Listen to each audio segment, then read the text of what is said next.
cosa que Venezuela tiene que hacer, que es eso que yo he llamado sembrar el petróleo. Este es el segundo video sobre petróleo, política petrolera y economía en Venezuela.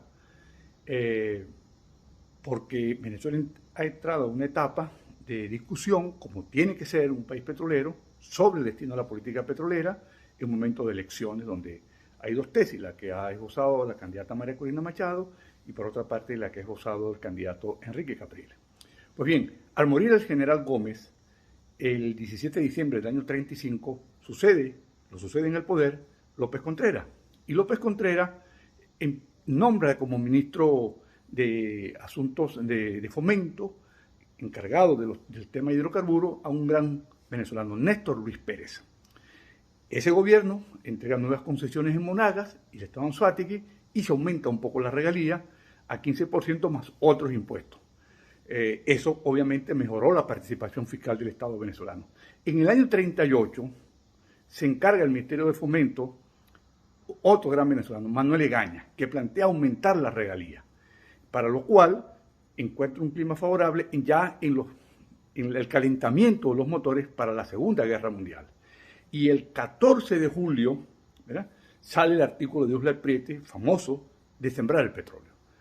En conclusión, López aumenta la participación fiscal, pero la gran reforma viene con el general Medina Angarita, que se caracterizó su gobierno por una alta intervención del Estado en la economía, básicamente pensada y elaborada por tres hombres fundamentales: Rodolfo Rojas, a cargo del Ministerio de Hacienda, también estuvo Uslar Prieti y otro gran venezolano, Mario Briceño Iragorri.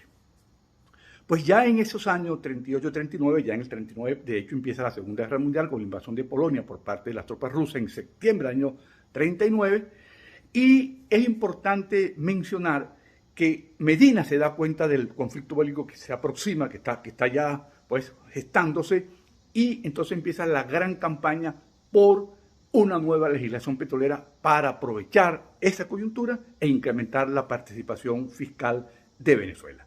Entonces, es importante también mencionar que los alemanes habían bloqueado parte del petróleo que venía del Golfo Pérsico con su marina, que era muy poderosa, y Europa se quedó pues sin esa fuente de abastecimiento, y Venezuela jugó un papel importante.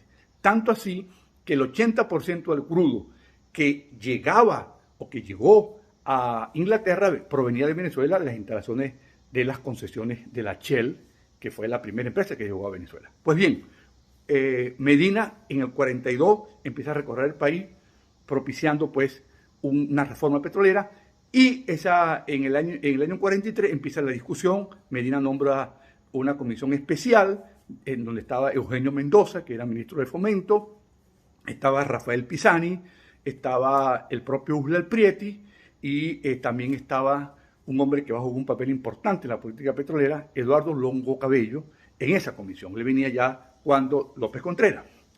Entonces empieza la discusión, pero es importante mencionar que ya en julio del 43, ¿verdad?, se había aprobado la ley de impuestos sobre la renta, porque en Venezuela no había impuestos sobre la renta, no había ley de impuestos sobre la renta. Entonces se aprueba la ley de impuestos sobre la renta, y eso va a reforzar pues la política petrolera del general Medina Angarita. ¿En qué consistió la reforma de Medina? Se eleva la regalía a un mínimo de un 16,6% por ley, se aplica un impuesto de exploración y también se aplica un impuesto progresivo de superficial en la medida en que vaya aumentando las hectáreas que le daban en concesiones a las compañías.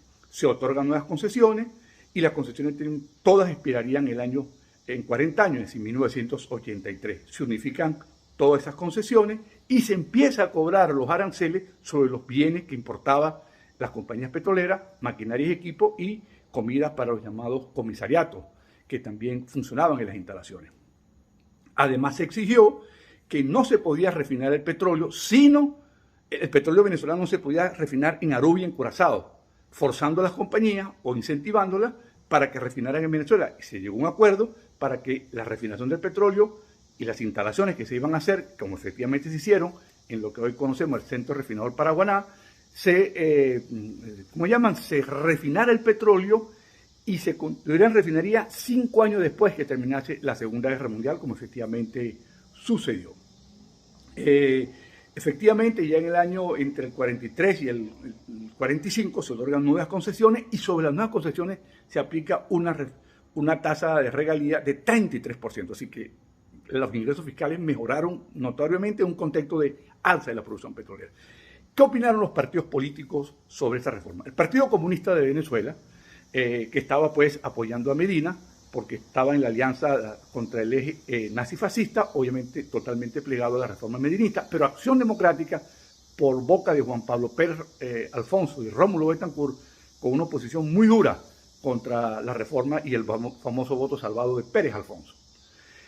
¿Cuáles fueron las objeciones? En primer lugar, que había que anular las concesiones que ilegalmente habían otorgado Castro y Gómez años antes. En segundo lugar, que había que cobrar a las compañías petroleras, que las compañías petroleras devolvieran al fisco dinero que habían defraudado porque habían hecho mal los cálculos para pagar los distintos impuestos y las regalías. Y, en tercer lugar, que se limitase por ley a 8% la tasa de ganancia de las compañías petroleras.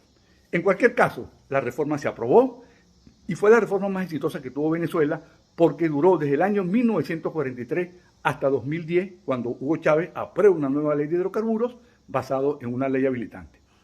En el próximo capítulo vamos a ver el trienio ADECO, la política petrolera, no más concesiones, el 50-50 y luego lo que hizo Pérez Jiménez con el otorgamiento de nuevas concesiones petroleras en el contexto pues de esta serie que estamos haciendo sobre política petrolera venezolana.